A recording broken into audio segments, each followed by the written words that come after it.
जय हिंद दोस्तों।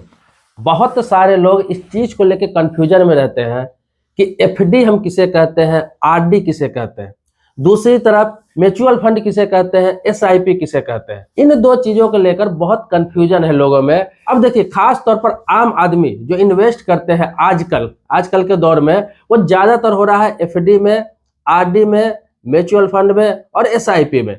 इससे संबंधित बहुत सारे वीडियो आपने देखा होगा, लेकिन बहुत लोग जानते हैं इसके बारे में, लेकिन बहुत अधिक लोग इसके बारे में नहीं जानते हैं। वो सिर्फ एक दूसरे को देख के इसमें पैसा इन्वेस्ट करने लगते हैं। आज मैं ये आपको बताने जा रहा हूं कि एफडी और आरडी क्या है और म्यूचुअल फंड और एसआईपी क्या है। बहुत ही आसान भाषा में इसका पूरा डिटेल्स आपको बताने जा रहा हूं। पहले मैं बात करता हूं म्यूचुअल फंड और एसआईपी के बारे में। देखिए, म्यूचुअल फंड क्या है, आप जानते हैं म्यूचुअल फंड में जो आप पैसा डालते हैं, वो पैसा आपको अलग अलग स्टॉक में जाता है, मतलब अलग अलग कंपनियों में जमा किया जाता है। जैसे एग्जांपल के तौर पर आप म्यूचुअल फंड में इन्वेस्ट करना चाहते हैं, तो आपने वहां 50,000 रुपया इन्वेस्ट कर दिया या 20,000 रुपया इन्वेस्ट कर दिया, जो आपके पास रकम है, तो वहां कर दिया। तो उस पैसे को क्या होता है कि टुकड़ों में, जैसे 20,000 रुपया आपका है, तो समझिए 2-2 हजार, 3-3 हजार, 5-5 हजार करके वो टुकड़ों में 10 कंपनियों में, जिस कंपनी के माध्यम से आपने म्यूचुअल फंड कराया है, तो उनके द्वारा इन्वेस्ट कर दिया जाता है। लेकिन वहां पे एक मुश्त आपको पैसा देना होता है, या फिर 20,000 दे रहा है, या 50,000 दे रहा है, या 1 लाख दे रहा है, जो आपके पास पैसा है एक बार वहां जमा करते हैं, उसके बदले आपको एक सर्टिफिकेट मिल जाता है। 5 साल के लिए किया आपने, या 10 साल के लिए किया, या 20 साल के लिए किया, उसके बाद आपको वो पैसा मार्केट के हिसाब से जो बढ़ा हुआ होता है, उस टाइम में उसका कुछ फिक्स पे नहीं होता है कि इतना आपको मिलेगा, लेकिन इतना समझिए कि 10 साल, 15 साल, 20 साल के लिए करते हैं तो आपको बेनिफिट अच्छा खासा मिल जाता है। तो ये म्यूचुअल फंड है, एक मुश्त जमा करते हैं। अब म्यूचुअल फंड का हिस्सा ही एसआईपी है। बहुत लोगों को लगता है कि एसआईपी अलग है, ये म्यूचुअल फंड का ही एक हिस्सा है। यही है कि म्यूचुअल फंड में एक मुश्त आप दे रहे हैं, 20,000, 50,000 या 1 लाख, उसके बाद टेंशन खत्म हो गया। आपके पास जो सेविंग है आपने जमा कर दिया, सर्टिफिकेट आपको मिल गया, साल 5 साल के लिए निश्चिंत हो गया, जितना दिन के लिए कराया। वही चीज एसआईपी है कि एसआईपी में क्या है कि जिनके पास एक मुश्त पैसा नहीं है, जिनके पास 50,000, 20,000, 1 लाख, 2 लाख रुपया नहीं है, लेकिन वो चाहते हैं कि म्यूचुअल फंड में मैं इन्वेस्ट करूं, तो उनके लिए क्या विकल्प दिया गया, एसआईपी के, सिस्टमैटिक इन्वेस्टमेंट प्लान इसका नाम दिया गया। और इसके माध्यम से क्या होता है कि आपको कहा जाता है कि 1,000 रुपया महीना, या 2,000 महीना, या 3,000 महीना, जो सक्षम है आप उसी हिसाब से महीना आप तय कर लीजिए, एसआईपी करा लीजिए।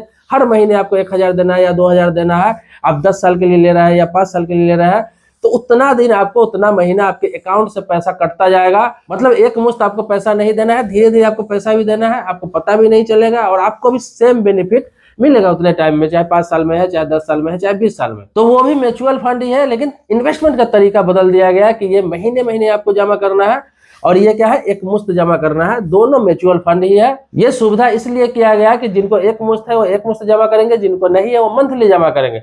प्लान आप इसमें भी 10 साल का, 5 साल का, 20 साल का ले सकते हैं, लेकिन आप 10-15 साल से अधिक का लेते हैं तो ही आपको बहुत ज्यादा बेनिफिट देखने को मिलेगा। एसआईपी और म्यूचुअल फंड के बहुत ज्यादा बेनिफिट है, लेकिन इसके लिए लंबे समय तक आपको इंतजार करना होता है। कम से कम 10 साल तो आपको वेट करना ही चाहिए, तभी जाके इसमें बहुत अच्छा खासा बेनिफिट नजर आएगा। अभी तक के मार्केट रिटर्न के मुताबिक आप देखेंगे, अगर 10 साल से ऊपर का एसआईपी कर रहा है तो लगभग 12% आपको रिटर्निंग मिलता है लगभग। मिनिमम इतना आंकड़ा निकला है, कई बार ऐसा जारी किया गया है रिपोर्ट कि मिनिमम आंकड़ा इसका निकाला गया है कि 12% से ऊपर ही लोगों को रिटर्न मिला है, अगर 10 साल से ज्यादा के लिए म्यूचुअल फंड या एसआईपी में आप इन्वेस्ट करते हैं। तो अब आ जाता है आरडी और एफडी के बारे में आपको बता रहा था। आरडी एफडी क्या है?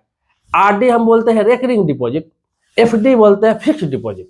ये बैंकों में होता है, चाहे किसी भी बैंक में आप चले जाइए, स्मॉल बैंक या फिर आपको सरकारी बैंक, कोई भी प्राइवेट बैंक, किसी भी बैंक में आप पैसा जमा करने जाते हैं, तो इसमें भी सेम प्रक्रिया आपको बता दो। जैसे बैंक में पैसा जमा करने जाता है, आपके पास 50,000 है, 1 लाख है, 20,000 है, 30,000 है, 40,000, जो भी पैसा है, आप चाहते हैं कि इस पैसों की मुझे जरूरत नहीं है 10 साल तक, लेकिन ये पैसा मेरा डबल हो जाए, ट्रिपल हो जाए, पैसा बढ़ता रहे, लेकिन घटे नहीं है, बढ़ता है, एक मुश्त बढ़ता रहे, और इसमें ज्यादा रिस्क भी ना हो, तो आप करा लेते हैं किसी बैंक में। आपको एक मुश्त पैसा रहता है 20,000, 50,000, 1 लाख, 2 लाख, आप जाके एफडी कर देते हैं कि भाई 10 साल के लिए कर दीजिए। बैंक बोलता है कि ठीक है, 10 साल में आपको डबल मिल जाएगा, ये रहा आपकी सर्टिफिकेट, दोबारा 10 साल आपको यहाँ झांकने की जरूरत नहीं है। तो वो हो जाता है एक तरह से एफडी, कि आप 10 साल के लिए, 5 साल के लिए या 20 साल के लिए आपने एफडी कर दिया। उसी हिसाब से आपको बता दिया जाता है कि इतना पैसा एक मुश्त आपको मिल जाएगा।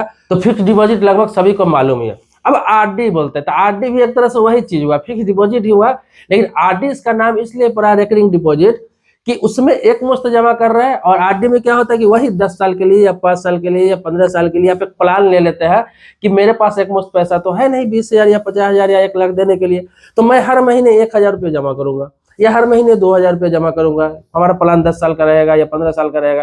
तो आरडी में क्या होता है कि किसी भी बैंक में, आजकल हर बैंक में हो रहा है, चाहे एचडीएफसी हो गया, एसबीआई हो गया, आईसीआईसी बैंक में, कोई सरकारी प्राइवेट हर बैंक में, तो लोग आरडी कराते हैं। उसमें क्या है कि आपके अकाउंट से हर महीने वो 1000 है, 2000 है या 3000, जितने का आपने कराया और जितने सालों के लिए कराया उतना कटता रहेगा, ऑटोमेटिक कटता रहेगा हर महीने, और वो आपके आरडी अकाउंट में जमा होता रहेगा। और उतना 10 साल हो गया, चाहे 5 साल हो गया, चाहे जितने सालों के लिए आपने लिया, उतने सालों में वो मैच्योर हो जाता है ऑटोमेटिक, और वो आपके अकाउंट पर पैसा इंटरेस्ट के साथ में, जो इंटरेस्ट आपको बैंक बताया होगा, सभी बैंकों का अलग अलग इंटरेस्ट होता है, तो उस इंटरेस्ट के साथ में फिर आपके उस सेविंग अकाउंट में या करेंट अकाउंट में रिटर्न वो पैसा आ जाता है। एफडी की तरह अगर उस बैंक में अकाउंट आपका नहीं है, दूसरे बैंक में अकाउंट है और आरडी किसी और बैंक में है, तो क्या है, आपको जो सर्टिफिकेट मिलता है उससे जाकर आपको मैच्योरिटी कराना होता है, फिर वो पैसा आपके अकाउंट में चला जाता है। तो ये सिस्टम है। तो ज्यादा कमाने वालों के लिए एफडी है, या फिर जिनके पास अच्छा खासा बचत हो चुका है या फिर जो बचत कर चुके हैं उनके लिए एफडी होता है।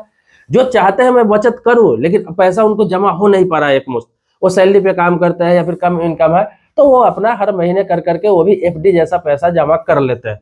तो आप समझ गए होंगे कि एफडी किसे कहते हैं, आरडी किसे कहते हैं, एसआईपी क्या है, म्यूचुअल फंड क्या है। मैं बिल्कुल आसान भाषा में बताने का आपको प्रयास किया, क्योंकि इससे संबंधित कई लोगों ने सवाल किया था इससे पहले। अब मैं आपको यह कहना चाहूंगा कि आपके मन में भी कोई सवाल है इससे संबंधित, कोई बैंकिंग से संबंधित, लोन से संबंधित, फाइनेंस से संबंधित, इन्वेस्टमेंट से संबंधित, पोस्ट ऑफिस से संबंधित, स्टॉक मार्केट से संबंधित, आप कमेंट बॉक्स में लिखिए, उस टॉपिक पर भी वीडियो बनाऊंगा। बाकी सब्सक्राइबर नहीं है तो चैनल को सब्सक्राइब कर लीजिए, अगर सब्सक्राइबर पहले से है तो इसके लिए आभारी हो। मिलते हैं नेक्स्ट वीडियो में एक नए टॉपिक के साथ, तब तक के लिए शुक्रिया, धन्यवाद, जय हिंद।